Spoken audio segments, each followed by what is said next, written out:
Justin, congratulations. We don't see you emotional too often.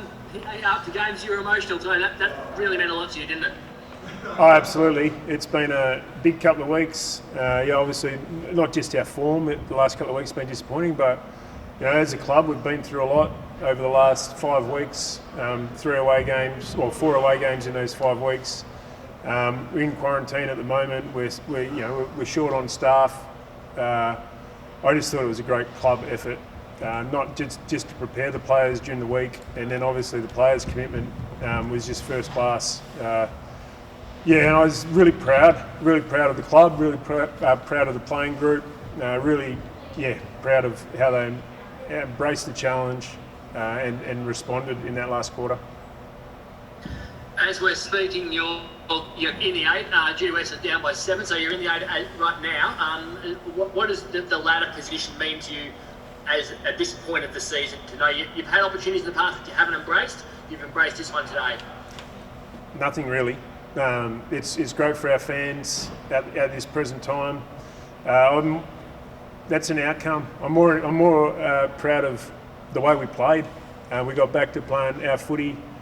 Probably wasn't the prettiest game, but we played the conditions well, and I just thought it was much more rounded team effort than we have dished up the last 2 weeks. We've probably been relying on too few. I don't think we carried anyone today. It was just everyone did their role. Everyone was really committed to a strong team performance. That's what I worry about. I worry about the process. What will be in ladder positions will be. If we get the process right, we'll stay in the 8. If we don't, we'll drop out. You mentioned, Justin, going through a fair bit in the last 5 weeks. How did you harness that in the build-up as a way to, get what you got out of the players? Well, I think it's a little bit about having some fun during the week. So we find some moments to have a bit of a laugh. One was at Belly's expense, which the players enjoyed. But it's really just about making sure they're focused on the plan and making sure we simplify the plan. It was a pretty simple plan we went in with today, but thought the players had a good knowledge of it and executed it well. I didn't get the game going our way the whole day, but thought they stuck at it and responded really well. Went under the pump, and like I said before, I'm just really proud of them.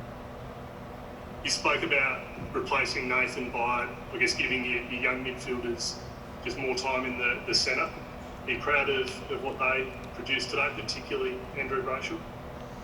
Yeah, I thought it was a really solid effort from all our mids. I mean, they all had their moments throughout the game. I was really pleased with Andy. He's been working on a lot of areas of his game. He's had a very, very good season. And I just thought his last quarter oozed leadership. He had a will to win. He never stopped trying, and that's not to take anything off anyone else. I thought we were all in the same boat. I thought it was just such a team effort. But he probably stood out in that last quarter, just with some of those efforts defensively to win the ball back. What was going through your mind those last 2 stoppages that he won? Get rid of it, because I thought we were a bit casual with our D50 stoppages all day. I got done holding the ball once or twice and didn't really clear the ball long and wide like we wanted to. So I was a little bit nervous, but he was able to take 10 seconds off the clock on both of them, which was really important and was critical to the result. And I just thought we did a lot. We did the right thing at the right time a lot of the time. If that makes sense. Obviously, without a lot of leaders, as you mentioned earlier, and senior players, this is the first time we've had just the generation next playing without a lot of those guys there. Is that the greatest indication of what this future has for this club? Yeah, I mean that's what I've been saying all along. I mean, lots gets spoken about injuries, but injuries create opportunity that some of our players wouldn't have got this week. And we just got to make sure as a coaching group we simplify the roles, allow them to go out and play on instinct. And I like the stats sheet might not read great for some of them, but they all had their moments in the game where they had to stand up, and I thought, largely we did. Some of the other guys like Andy, Ches, Caleb Sarong, thought Sean Darcy had another good game. Like some of those players who probably, in a sense, are in the shadows of our leaders at times, took the next step, and the responsibility was on them today. So it was great to see them stand up as well. Were you tearing your hair out at the goal kicking? Yeah. Unfortunately, I'm getting used to it. I'm getting a little bit greyer because of it. And then I think the conditions were really ordinary out there. And I mean, watching it on TV or watching it at the stands, you probably didn't get a sense of how windy it was, and how difficult it was I wouldn't have been able to get the ball to hit my foot, let alone through the big sticks. So we missed our fair share early. I thought they missed some. They should have kicked as well. So I think that evened itself out. Justin, when Richmond got, we know Richmond got to 9 points in front, you came back and won. Do you think this is something down the track that you'll be able to call on again in games to be able to do this against, a team that's won 3 out of the last 4 premierships? Yeah, well, it's another great experience. I thought last week we had our opportunities early in the game, didn't quite take them, and then when Sydney came, we just went a little bit insular. So that was a large part of our review. The players really embraced that. And I thought once Richmond got 9 points up, we actually got to work rather than going insular and internalising. I thought we were well connected, and then from that moment on, we got the game played in our front half. So I was really proud of that. They're the experiences sometimes you need to go through to justify what we're trying to work on. And today was a real positive. How's Bailey? Yeah, he's obviously got concussion, but yeah, he's moving around the change rooms really well, and able to talk to everyone. So he's a bit groggy there for 30 odd minutes, but yeah, he's coming to now and seems in good spirits. Did you like the look of the jumper out there, Justin? Yeah, loved it, and I think that actually helped our week. The players really embraced it. The players. They love wearing the anchor again. It's only a one-off, but just sort of something different allows you to break up the week, and they just really embraced the week. And really enjoyed wearing the jumper. So, I loved it personally. Jay, I just wanted to ask about that Lockie Schultz mark.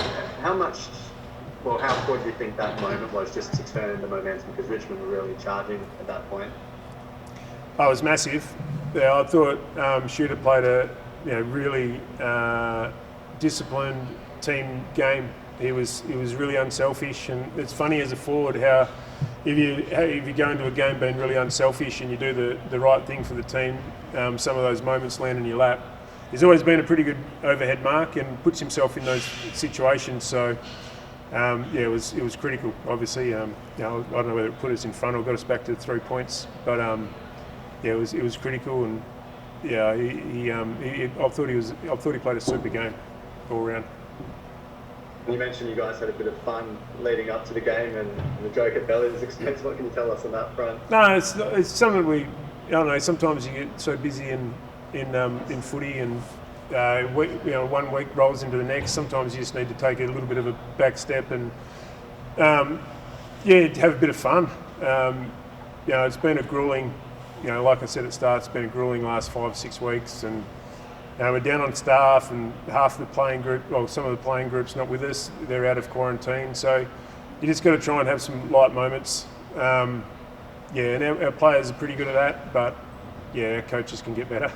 I'm not saying my gags are any good, by the way. Cool. Thanks for that. Good luck.